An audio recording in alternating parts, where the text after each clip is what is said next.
Сергей Алексашенко, экономист, в В нашем нашей эфире. связи. Сергей, здравствуйте, спасибо большое, что согласились с нами поговорить. Самое Здравствуйте. интересное, самое интересное, конечно, сейчас про дефолт, про неисполнение долговых обязательств каких-то со стороны РЖД, Алросы, Северстали. Северстали и Да. ряда российских Что вы об этом госкорпораций. думаете, что это сейчас означает? Ну, если можно, я сейчас шаг назад сделаю к тому, о чем вы говорили раньше. С Мединским, наверное, интересно поговорить. Но, в принципе, все, что он скажет, вы можете прочитать в выступлениях Путина. Я не думаю, что там будет как-то сильно это дело отличаться. Прочитайте путинскую статью про Украину, сократите ее в 2 раза, чтобы это было в 15 минут разговорной речи, и вы услышите то, что скажет Мединский. Не думаю, что это очень интересно, и точно так же я не думаю, что он вам сможет что-то рассказать про переговорную тактику, потому что это не от него зависит.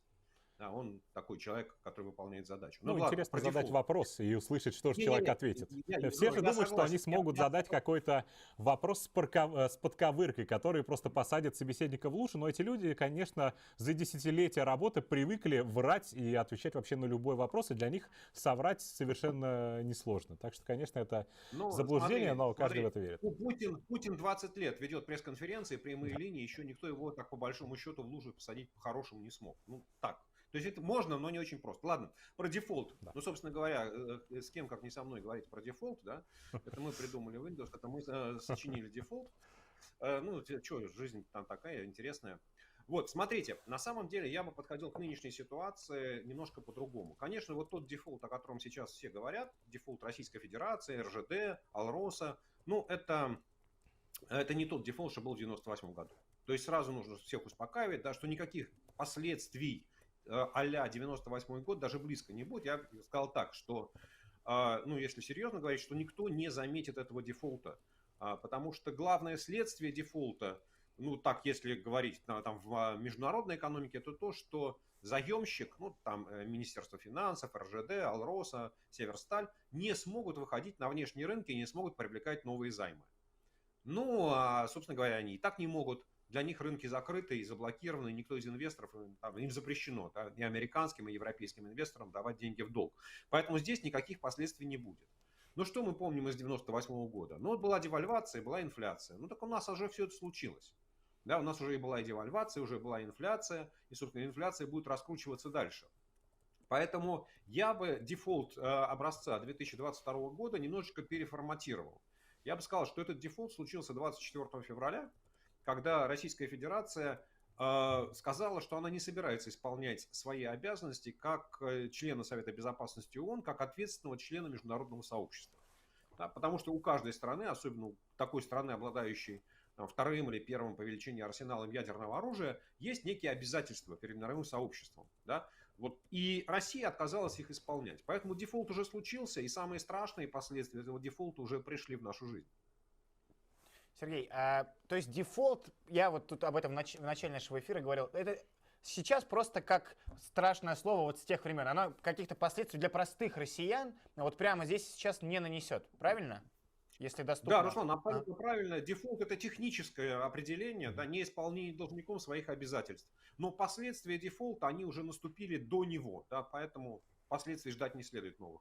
То, что сегодня Кудрин говорил про то, что ВВП до 10% в этом году снизится, ну то есть понятно, что будут становиться все еще беднее и беднее, а как будет вести себя государство? Мы сейчас понимаем, как оно будет выкручиваться из ситуации, когда такой резкий обвал и ВВП, и уровень жизни в целом падает. Что предпринимать Центробанку, наверное, и там, финансовому блоку правительства вот сейчас, чтобы с этим справиться?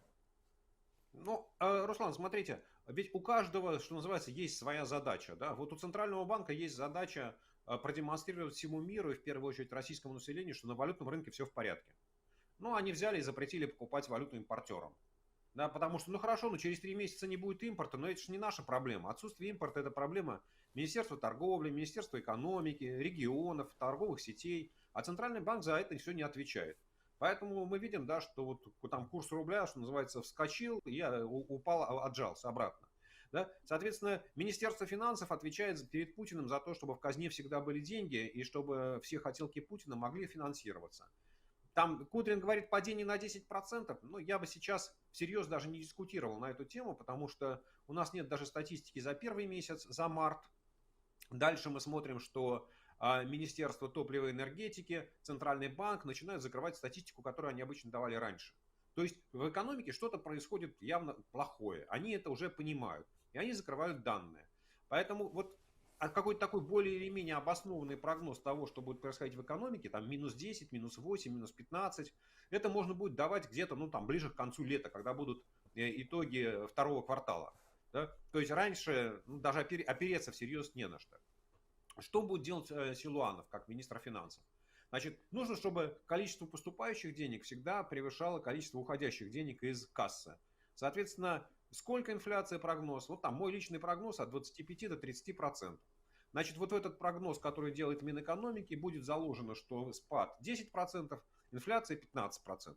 И, соответственно, вот индексация зарплат, индексация пенсий, индексация бюджетных расходов, там, расходов на стройку, расходов, не знаю, на туалетную бумагу в школах, в больницах, расходов на медикаменты, будет проиндексировано там, на 15%. Ну, соответственно, а доходы налоговые, они будут расти как индекс цен там, на 30%. Вот Силуанов опять себе чего-то соберет. Результат всего этого дела – падение уровня жизни. Но за него же Силуанов не отвечает, правда? За падение уровня жизни у нас отвечает вице-премьер по социальным вопросам. Мы даже не очень помним, кто это у нас сейчас такой является. Сергей, скажите, пожалуйста, сейчас многие активно следят за курсом валют, за курсом доллара, курсом евро. И когда началась война, все очень резко подскочило, потом откатилось буквально на довоенный уровень. Сейчас чуть подросло, но все равно речь не о трехзначных цифрах перед запятой. С бытовой точки зрения, курс валют — это такая штука, которая характеризует состояние экономики и вообще состояние дел в стране. Но мы видим, что не какой-то драматичный рост произошел. По-вашему, почему сейчас курс такой, который есть? Это результат вливания со стороны государства? Или это, в принципе, какой-то плохой индикатор, чтобы за ним так активно следить? Георгий, смотрите, ведь курс доллара – это то же самое. Доллар в этом отношении является товаром. Есть спрос, есть предложение. Вот там Министерство финансов пробило норму, что экспортеры должны продавать 80% экспортной выручки.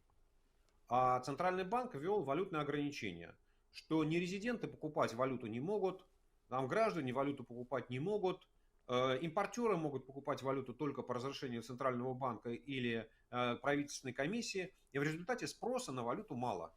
Да? И вот Центральный банк настолько жестко ограничил возможности покупки валюты, что предложение ее стало просто давить на рынок. Да? Вот экспортеры вынуждены продавать, потому что им приказали продавать. Да? Если нет, там приходит ФСБ, приходит налоговая служба, приходят какие-нибудь судебные приставы, начинают у тебя копаться в делах.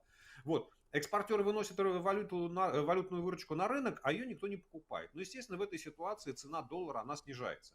И мне кажется, что вот Центральный банк, он, собственно говоря, что произошло в последние выходные, они увидели, что уже там доллар откатился на 70 рублей.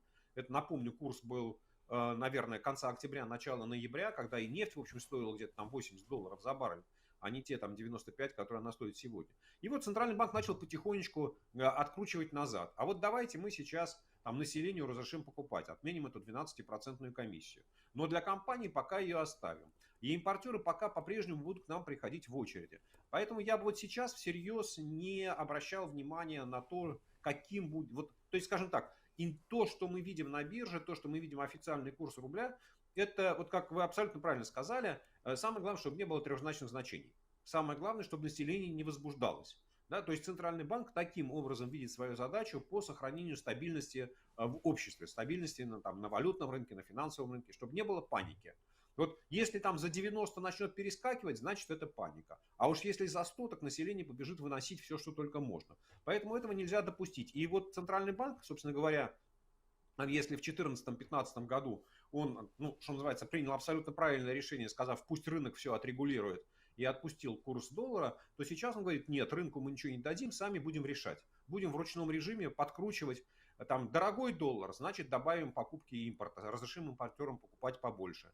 Будет дешевый рубль, там, не знаю, 100 рублей за доллар, ну, значит, будем, наоборот, закручивать импортерам. Нам пофигу, что будет происходить с экономикой.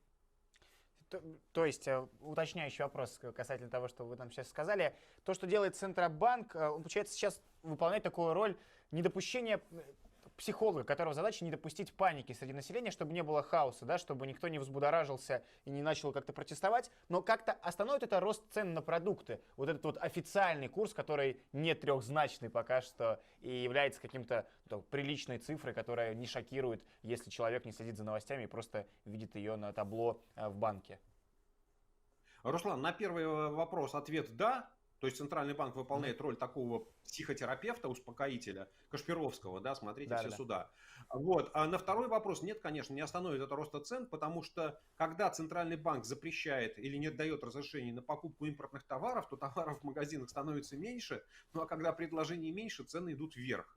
Да? Не потому, что кто-то печатает деньги, а просто потому, что спрос остается, а предложение падает. Поэтому инфляция, к сожалению или к счастью, там, не знаю, как-то, к сожалению, наверное, в общем, для всех нас, да, она будет продолжать расти, что бы ни делал, как бы нас не успокаивал Центральный банк с курсом доллара. Олег Ицхойки, российский экономист, и Сергей Гуреев написали, ну, наверняка тоже читали эту работу. По их мнению, эмбарго на импорт российской нефти и газа в Евросоюз, он может остановить эту войну, может повлиять на Путина.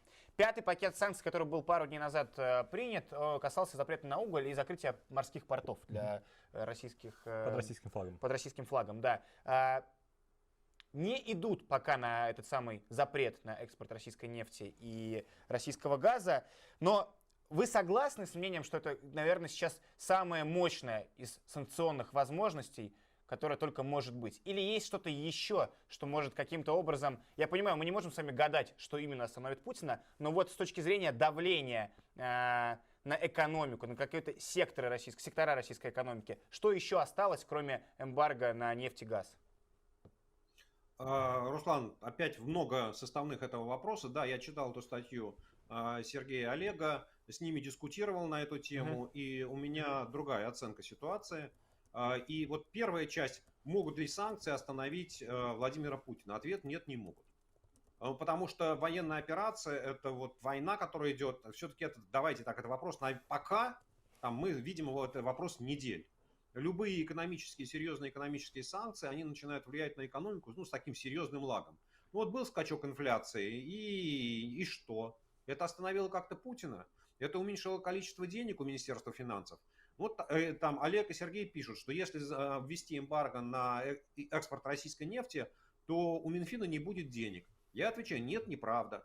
Потому что, во-первых, у Минфина есть там 4,5 триллиона рублей на счетах, просто, что называется, вот сейчас они лежат, да, которые он может использовать. Плюс у него там правительство выпустило постановление, по которому забрало себе право использовать средства Фонда национального благосостояния. Там еще 9 триллионов.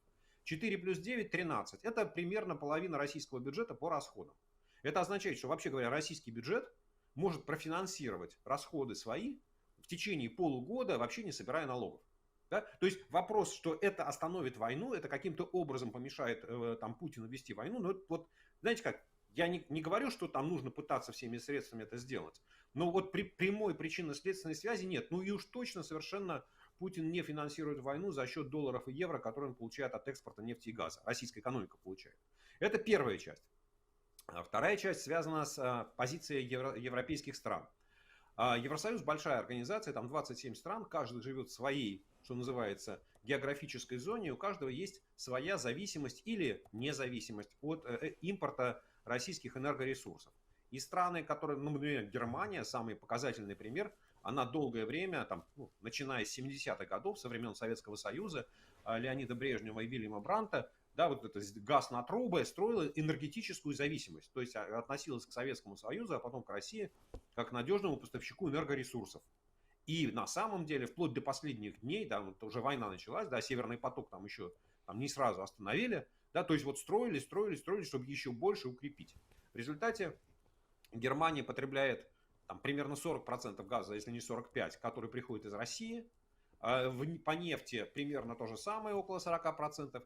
Дизели, которые потребляют немецкие автомобили, а их там 70% это дизельные автомобили, это тоже там 60% российские. Ну вот и поставьте себя на место там, немецкого министра экономики или канцлера Германии и скажите, а вот если все это обрезать, как будет жить немецкая экономика? Потому что они не построили терминалы по приему сжиженного газа, они не построили терминалы по приему нефти, И они не построили газопроводы и нефтепроводы, которые могли бы из других частей Европы пригнать нефть или газ в Германию. И вот в этой ситуации, ну, понятно, что каждое правительство защищает интересы своей страны тоже. Да, то есть, да, есть демократические ценности, есть нравственные принципы, есть общечеловеческие ценности, но вот всегда есть вопрос. Вам сейчас правильнее защитить интересы Украины, да, вот там, чтобы нанести лишний удар Путину, да, или все-таки нужно думать о своем населении? Потому что уже и так идет инфляция в Европе и из-за бензиновых цен, и уже там посмотрите на полки французских магазинов, там нет растительного масла, потому что Украина крупнейший экспортер подсолнечного масла в мире. То есть эффект войны, вот он накладывается на европейскую экономику и на американскую экономику тоже. Там, в Америке в марте самая высокая инфляция, там 8,5% за последние там, 40 лет. Да? Поэтому вот европейцы, они всегда находятся вот в этом, как сказать, на развилке. Да, с одной стороны, нужно сделать что-то, что может сдержать Путина или увеличить цену агрессии. А с другой стороны, хочется, чтобы санкции, которые они применяют, они поменьше били по их собственной экономике. Ну или там, я вот взял Германию, возьмите какую-нибудь Испанию, которая там на другом конце Европы, или Португалию, которая в принципе там от импорта российских энергоресурсов, ну, наверное, практически не зависит. Газ туда точно не доходит. И понятно, что они могут занимать разные позиции. Что касается последняя часть ответа, извините, что так долго получается, это о том, есть ли более сильные инструменты воздействия. Да, конечно, есть. И мне кажется, что наиболее сильным инструментом воздействия на российскую экономику, на российскую финансовую систему является блокировка счетов, замораживание счетов российских банков, корреспондентских счетов в долларах и в евро, что закроет для них вообще возможность проведения каких-либо расчетов. Но, условно говоря, можно всегда сделать такую конструкцию, что импортеры российских нефти и газа будут посылать деньги на счета российских компаний в российских банках, но оттуда они двигаться никуда не смогут. Да? И вот, понимаете, получается, как, что у вас вроде как доллары и евро есть, как у Минфина, а воспользоваться ими нельзя. И это тогда останавливает очень многие процессы в российской экономике, наносит ей гораздо более, как сказать, гораздо быстрее, чем, скажем, эмбарго на импорт нефти или газа из России. Каждый раз, когда говорим о российской экономике, хочется пригорюниться. Ничего хорошего не предвидится, но рукотворные все эти проблемы, да, созданные российской властью. Спасибо вам большое. Сергей Алексашенко был у нас в эфире, экономист, ответил на наши вопросы. Надеюсь, вам стало понятнее все происходящее.